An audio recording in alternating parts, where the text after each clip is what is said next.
Welcome to the Media Bar webinar. If this is your first time here, my name is Brian. I'm your host. I'm with Northbeam. Today, we're going to show you amazing insights, benchmarks, trends from across media buying industry. With me today, I have Roberto from TikTok. We're going to get into that later. Thank you so much for coming on, Roberto. Got a lot of people asking me questions about TikTok all the time. So I was like, you know what? I'm just going to bring TikTok on this call. I've had it. So we're going to get into it, and you guys, they have a fantastic deck, so please stick around for the second half of that. And we're on a timer, so let's roll. Okay, so this week, thinking of the index, not surprised to see too many changes over here in terms of how people's budgets are split. Meta's been at around 69% here for a while. Really not surprised about that. TikTok continues to creep up. It's getting more and more spend. I think people are starting to realize its usefulness as a top of funnel awareness building platform, especially if they're using Northbeam and they're actually tracking their clicks properly. You all know my broken record on this. Anyway, thinking of what's going on over here in Google, shopping continues to go up. People getting ready, doing their testing, preparing for Q4, where shopping is going to crush it. It's going to crush it in Q4. I would not be surprised to see this number pop up into the 15s or 16s once we get around. I don't know if you can see my mouse. Shopping's percent of budget share jumping up to 15 or 16% by the time we get to Black Friday, Cyber Monday. Looking at, deep breath, looking at auctions metrics today. I had a lot of people tell me that they saw cost per clicks and CPM spikes on Meta last week. I had a lot of people being like, Brian, what have you seen? What have you seen? I said, you're going to have to wait for the newsletter, man. Anyway, what this shows me is that in terms of CPMs, if I'm not seeing more than 3-ish% shift on the Meta line here at the top, that's not really a shift, a change that everyone experienced, right?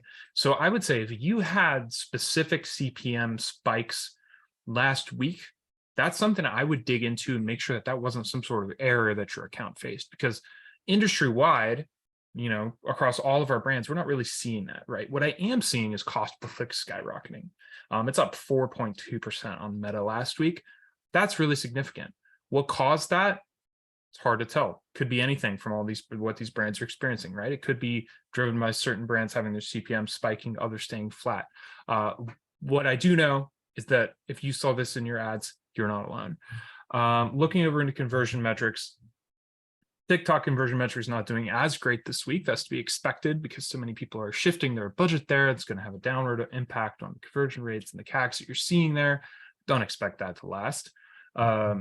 Once again, we see lots of shifts in TikTok because we have so many people jumping into the space, so many brands starting to finally capture their TikTok audiences and understand them and convert against them.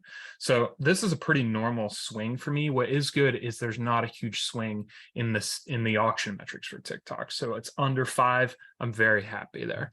So looking at industry performance here, this once again is looking better. This is mostly green arrows 2 weeks in a row now. It's pretty surprising. To me, it feels like we're sort of beating the summer slump a little bit. We were talking about back to school at the start of this conversation. Those of you who have back to school poll with your brand, you have contextually, it makes sense for you. You're probably going to start seeing the lift right now, right? I don't know if this is a short-term trend back to the mean or if this is something that's really happening for your brands. It's kind of interesting. If you look at certain industries, you can see the back to school start to hit. Apparel and fashion slowly kind of creeping upwards a little bit. Accessories still coming off just absolutely heroic, Prime Day, post-Prime Day sales that I know those brands were running from doing some research, won't name names.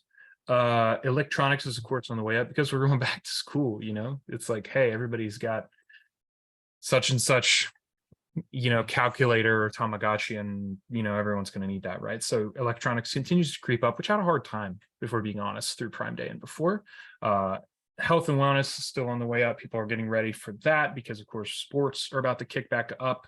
Your little minor little league sort of things. Home goods is on the way up as people start to prepare for flipping their entire houses for the Windsor and all of that fun stuff. And of course, pets continues to climb because people love their animals. Now, I have yet to see if these green arrows are going to continue going forward, but for all the gloom and doom that even we've had on this podcast, on this webinar, I'm happy to see a lot of green arrows here. I think if your brand is in line with what you're seeing here, if you're in line with the industries that we've since reworked and are more accurate than ever in terms of their categorization, you can be happy with where your brand is, right? I saw on Twitter the other day that a brand with, doing almost 50 million a year ish was happy with like a 0.3 MER, or not a 0.3, a 3x MER, right? And I think if you're trying to grow right now, that's what you should be happy with. So if you're in line with what's going on here, I think you should be thrilled. Now, I want to introduce Roberto. We're going to get straight into this. Roberto comes from TikTok.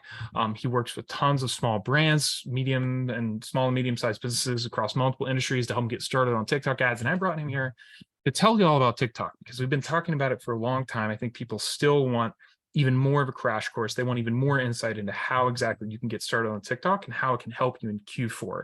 I've been plugging it for a while. We were like, you know what? Let's just bring Roberto here. Let's bring TikTok here and let's solve this. Roberto, thanks for jumping on the show, man. Yeah, no, super excited. This is, I think, our second go around just talking TikTok. So I'm really excited to be here and be speaking a little bit more about what you can maybe expect heading into Q4, what, some of the best practices that we're preaching at TikTok are, and just how we could help brands, grow their business and achieve the level of success that they're looking for. Well, let's get into it. I'm going to stop my screen share because I think you guys have a deck. And you make fantastic decks, by the way. If anything, everybody on this call should be taking notes on like how beautiful these are and like all the nice details. So, Roberto, get into it, man. Take us away. What do you want to talk about?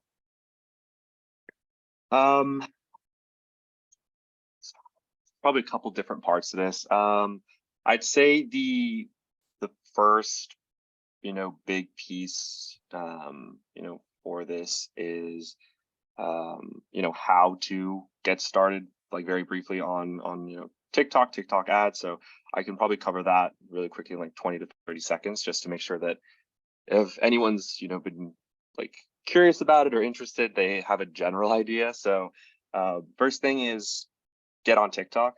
I think that that's without saying, get on TikTok, play with the app, learn about it. I promise you, it is not just for like a specific like age range or like specific person. It's really for everyone. I think a lot of people are surprised to find that out. So get on the platform. If you have a business, create a TikTok for business, and then get signed up for a ads manager. It really is that simple. So I'd say that's step one. For those of you, Specifically, I wanna jump in there really quick. For those of you who are yeah, not on TikTok, because that advice again, it's like, oh, get on TikTok and personally get on TikTok. For those of you who are like, yeah, I downloaded it, it doesn't make any sense. The quickest way for you to jumpstart your algorithm is to look for stuff that you have already watched on other platforms. So if you follow a bunch of car creators on Instagram or whatever, just like look them up, watch a bunch of their videos. Don't just like scroll through the brand new For You and be like, there's nothing here that I want. Feed your algorithm something useful. So go and look up stuff that's actually interesting to you. And then yeah, that'll help you get started. You were saying? yeah, no, but I think that's great. And just heading into Q4, I know this is like a lot of businesses Super Bowl. Like this is the time of year that every brand really wants to shine and put themselves out there. So I think a couple of different things you can do. I think maybe we can get started with creators. I know that that's something that I always get asked about. It's like, how can I get paired up with a creator? How do I find creators? How much is it going to cost me to be with a creator or work with a creator for this? So, maybe let's hop into that. I think this is a really great slide to sort of, give you an idea of how you can begin to leverage creators. So one, we have something called the creator marketplace. So once you have those first couple steps that Ryan and I just sort of went over, you can then access the creator marketplace where you'll be able to, thank you, Antonio, where you'll be able to, look for creators that have, work within a specific like vertical. So you can like search look at the type of work that they're doing and see if it really aligns with your brand and what you're trying to really put out there. So I'd say that's a huge one. And to everyone that's freaking out, because I know this is sort of the second follow-up, is how much is it going to cost me?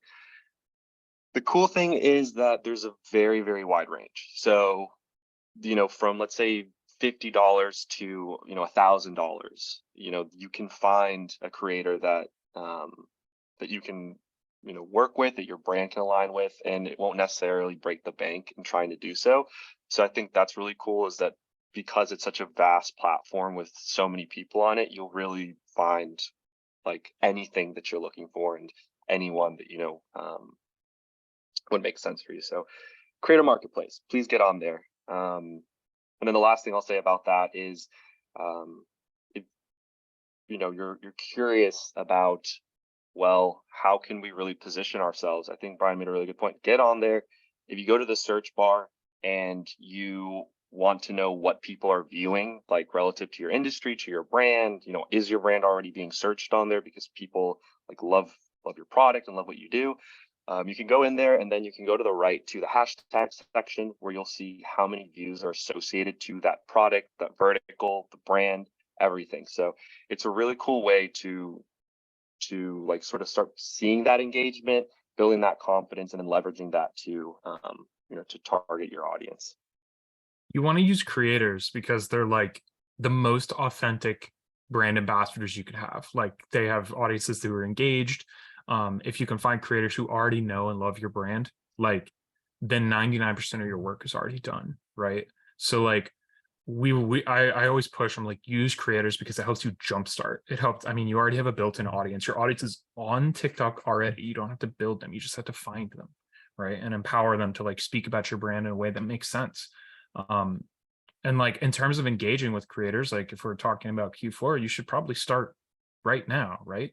Like, get them working right now, get them briefed and all that stuff right now, right, Roberto? Yeah, I'd say about a month is a good amount of time, because keep in mind that just because you reach out, they don't have to necessarily just work with you. So it is a bit of like a vetting process, if you will. So give yourself ample time.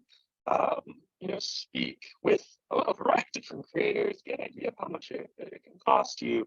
And again, a really big piece of this is you do want to make sure that it will seem sort of like a seamless integration, is maybe the best word that I can think of right now, with your brand. You don't want it to seem forced, if you will. So yeah, I'd say that's the biggest piece regarding finding a creator. Roberto, I think your audio is messing up there. Don't worry, I've got tons of improv as you work on your audio. Oh, there you are. Oh my gosh. Okay, sorry. It's probably headphones. Ay, Dude, let's get into holiday trends, because we talked about creators and we're talking about Q4. So like, holiday trends in terms of creative is something that like I'm really new to on TikTok myself. And I think a lot of our audience will be as well. So can you get into this strategy and talk about, like, when you talk about like shoppable community aesthetics, like, what the hell does that mean? That's a great question. So I think if you actually check out that little piece right there that shows the hashtag gift guide, it's sort of alluding, or it's pretty much reflecting what I was alluding to prior, which is there are a ton of different communities, and as we were just saying, creators and individuals that are taking it upon themselves to kind of put together some different wish lists and ideas for, hey, like, are you looking for a gift for this person? Are you looking for a gift for like XYZ reason? And so what you'll see is a ton of engagement around some of these different hashtags or communities. And it really does sort of reflect, again, sort of the variety that you'll get on the platform. So again, it comes back to getting on the platform and checking that out as a brand, and getting an idea of, well, what's really engaging a lot of the consumerism, towards the latter half, or, early in Q4. It's going to drive ultimately sales for, the latter half of the quarter. I think a really cool stat is right there, that TikTok users are more likely to, want to buy something that they know that some of they are close with, friends, family are already sort of engaged with. So it's very community feel, if that makes sense. Let me know if I need to elaborate a little bit more on that, but yeah, it's very centered around communities, and again, sort of the engagement around specific products or like ideas. I wanna hammer home that TikTok has been on the forefront of this, but like the way that you think your audience is using these social media apps, it's probably wildly different. And that's especially on TikTok. There's ways of thinking and using this app that I think us as marketers are not used to, especially if we've been in the industry for like as long as some of us have, right? And what you keep saying, what I keep hearing is get on there and learn what people are doing, what they are saying, what's taking traction, and I love that. I think that's, if there's anything that people could take away from this, is that to succeed on TikTok, you've got to dig in there and you've got to look, you have to research and see what people are engaging with, right? I love this. Yeah, and if you want an idea as to like inspiration for creative, I know that's usually a huge holdup for a lot of brands that are sort of reluctant because they don't know if they have the bandwidth, or it's going to cause just pulling from a lot of different like channels that they're already sort of more established and they're more confident in. Go to the Creative Center and you'll be able to find a ton of different brands within your similar vertical industry, whatever it may be, and just get inspiration. It's something that, again, that ties back into what we've been really pushing this whole time, is dive deep into the app. And I think that you'll really reap the benefits of that. But I do want to make a quick sort of shift towards, the community aesthetics and how that ties into the holidays. Look, as I was saying, this is a Super Bowl for a lot of brands. So how can you best get yourself set up for this moment? How can you best get your company set up to, really reap the benefits of the platform? Q4 is typically across most platforms, and you probably have a ton more data on this than I do, but across most platforms is when advertising gets a lot more expensive. So start now, really establish a strategy for the next quarter, get an idea of how what your goals are, whether it's, really build the awareness in the first 2 months or, the next couple months, and then focus on those more bottom funnel conversions in Q4. Whatever your goals are, just start building it out now. Give yourself ample time to, really test without hurting yourself and having to pay sort of that premium of those higher costs. And then we have a little, I don't know if everyone's familiar with it. Brian, Q5, is that something that you've discussed in the past? Is that something that I think the superstars know about Q5, but the rest of us, give the rest of them a download there real quick. Yeah, so Q5 is basically the time right after that peak holiday season. So we're basically towards the end of Q4. A lot of people sort of give up and are like, all right, well, we did everything we could for Q4. Q1, that's exactly, let's shift our mindset. It's over. And the crazy thing is that Q5 could be a like momentous occasion for a lot of these businesses, because one, massive drop in cost of advertising.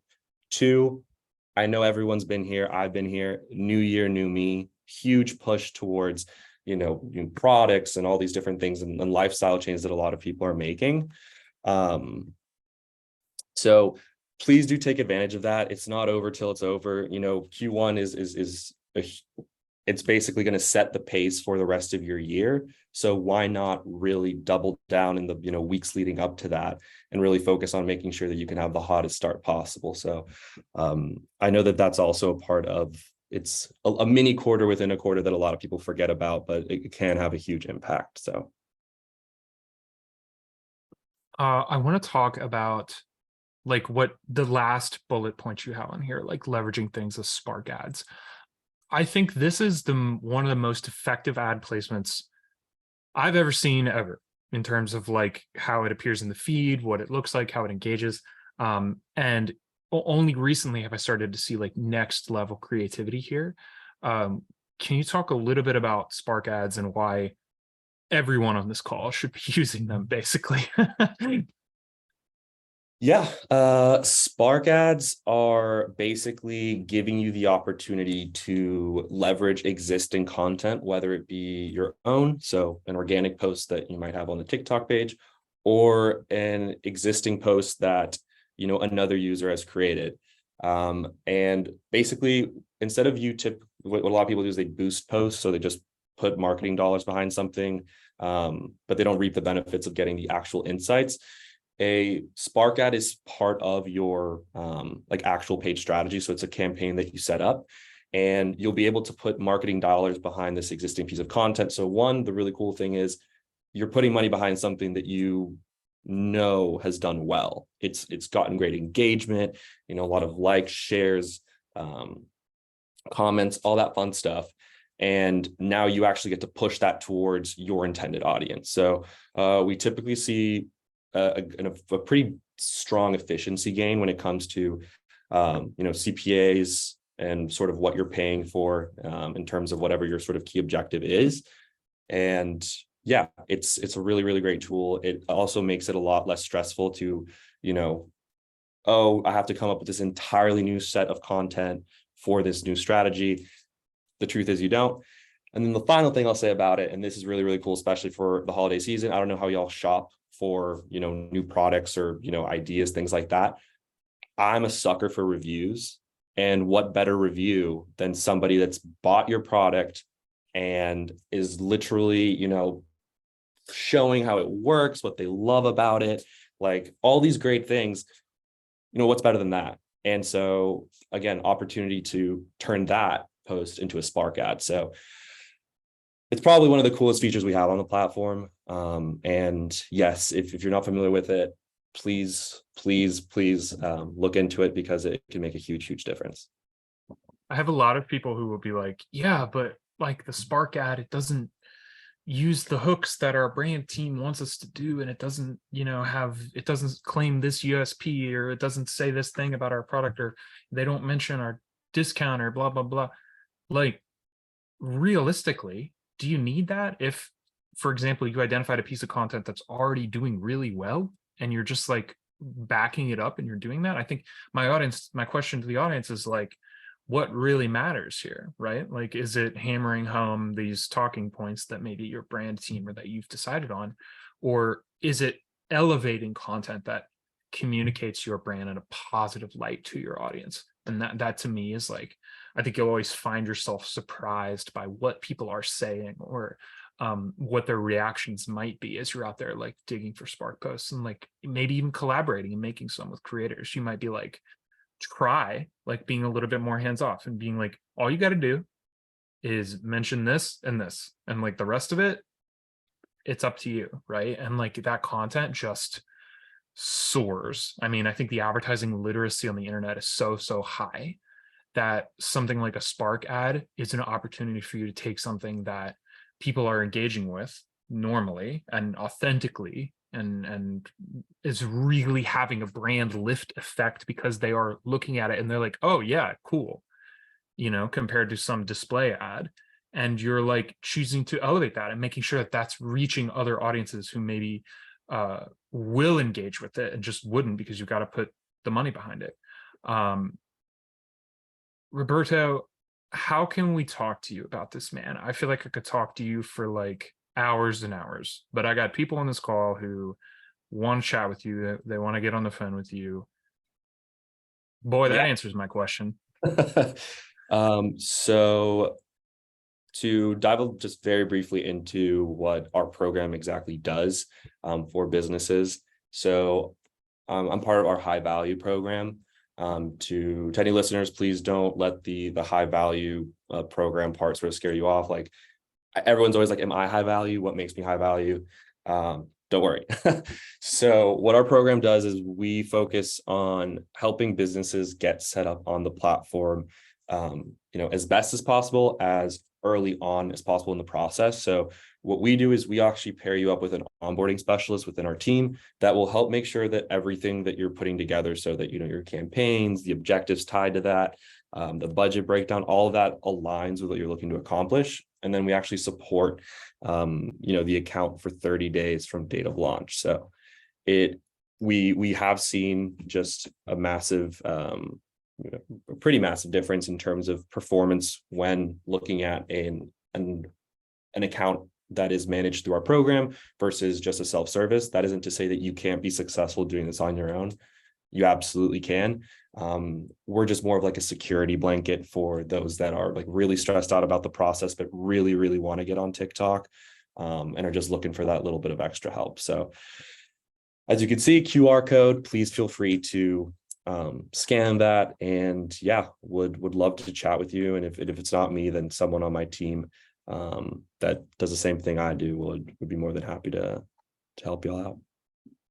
And I know people on this call are like, oh, like, of course he brought TikTok here to this call. And of course, like, TikTok wants to plug themselves so people will spend ads there.